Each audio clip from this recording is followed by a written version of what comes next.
EPA, very interested in that stuff. This is the second time I saw that presentation. I saw it at the Board of Supervisors. I think she has a lot of very positive things to say. As far as the bill what we passed for the sanctuary town, I'm 100% for it because we're American citizens. I don't think anybody has the right to tell us what we can and can't do as long as it's not legal. The people that spoke in favor of that, Monty and that group, appreciate how you handled that. Appreciate everything that's been said to us tonight and how it was handled. Chuck, that town hall meeting, maybe not a bad idea. We'll talk about it, see what we can do. I hope you had a wonderful holiday. I did.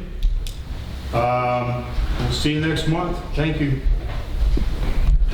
Thank everybody for being here. I'd love to see people and hear people participate in our local government here.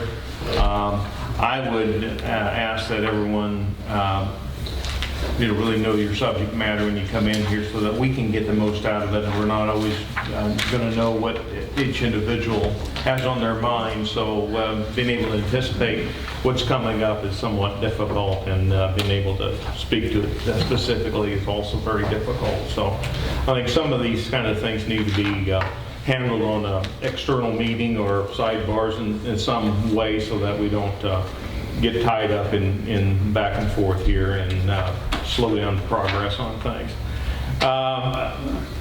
Regarding the manager's comments, I also want to echo about I hope everyone will find some time to get involved in the Martin Luther King Day event, and it's in Covington. I plan to attend that. Truly great American, and definitely deserving of the honors bestowed on him. Again, what I mentioned about the Second Amendment, the way we approach one another. I mean, that's what Dr. King was really all about, is how approaching people and trying to, in everything he did, I think, trying to get people to recognize each other and respect each other. I think each one of us should lead the way in our own ways of showing respect and dignity, and dial down the vicious comments and rhetoric, and dial up the compassion for one another. And that goes out, and that helps more than anything else. So I do appreciate that. Diana, I appreciate her comments, but I think, again, that's something that really needs to be worked out in a meeting with the appropriate people at the appropriate time to get all the issues resolved properly. I'd like to see information so we can provide the proper oversight.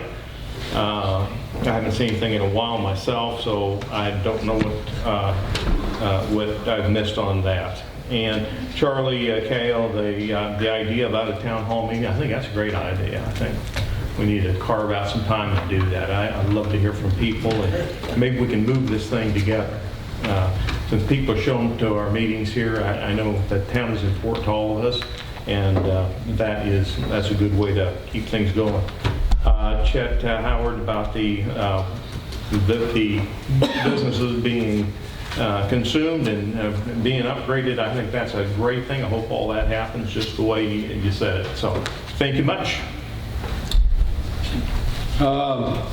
David Davis and Carol left already, but maybe he can see it on the Allegheny Journal. I want to say something about David.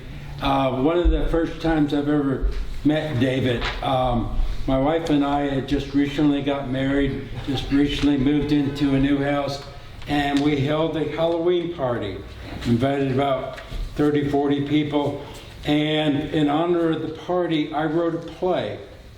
The play was based loosely on the Clue game. And I imagined the 6 characters: Miss Peacock, Miss Scarlet, Professor Plum. I think Jerry might have been Mr. Green. And Mary Hutchison was Miss Scarlet. She used to live here in Clifton. And we had David Davis, the prosecuting attorney. And we would have a witness come up, and David would interview them and find out what they were doing, where were they, whether the candlestick was in their possession or not.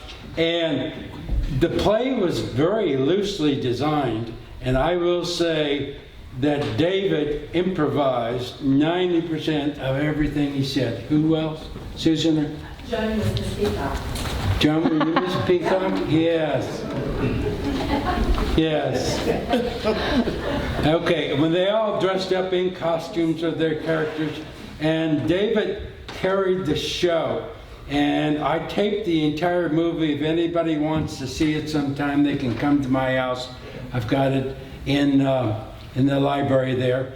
And at the end of the play, everybody asked, okay, who did it? And I sadly said, well, nobody did it. I didn't write the ending. I just wrote the beginning and the middle. So anyway, that's my amusing story about David. Thank you. Vice Mayor. Well, I want to wish you all a Happy New Year, and thank you guys for being here this evening. I appreciate the participation. I appreciate the input, recommendations, suggestions. Chat, I want a job down at that hotel when you get that up and going. So thank you so much for those. And I just wanted to talk a little bit about the businesses. 42 Deli was featured on WDBJ's Hometown Eats, so I just want to shout her out. Michael's now has their ABC license if you want to have a beer with a pizza. And the Wade Coffee Shop is open. They're offering now a couple sandwiches on their menu. Mountain Field Market did a couple weekend openings, and they told me that they had a lot of people come by, so they're very excited about moving forward, possibly to a 5-day week. And lastly, I just want to say that Covington Delivery Service, he's doing restaurant deliveries. He rounds up to the nearest dollar, and then he adds $5. And then he'll do shopping deliveries. He rounds that up to the nearest dollar and adds $10, and it's cash only. So I'm doing that since we don't have any type of service like that, and we do have some residents who could use delivery service. I know he did Christmas trees during the Christmas time. He took away hot water heaters and properly disposed of them. So Ms. Bertram and I are talking about trying to get some kind of taxi/Uber service in the area, but until that happens, or if that happens, Mr. Haynes up at the Covington Delivery Service said he'll be happy to come down and service Clifton Forge. So that's all I have, and I want to ditto the comments that everybody else made. I'm not going to rehash all of them, and I appreciate the EPA brownfields study very much so. I did hear that at the Iron Gate Town Council meeting, so I was very familiar with it. So I'm just excited about the new things that are happening this year, and looking forward to continued forward movement. Thank you very much. I too would like to thank everyone for coming tonight and giving their comments. I'd like to welcome Jared Jenkins, our new town attorney tonight. Welcome, Chair. Thank you. I'd like for you to keep Richard Shaw, which is on the Board of Supervisors, and from Clifton Forge in your prayers. His brother just passed away yesterday. I think thanks to Lori and for all she does and for the brownfield study. Thanks to David Davis for all he did for the many years he was with Clifton Forge. And I'd just like to ask Diana if you want to come to one of our meetings. It's every Monday, the last Monday of the month. Feel free to come. We'd love to have you. Are you going to have one in January? Yes, ma'am. Thank you. I hear a motion to go into closed session pursuant to section 2.2-3711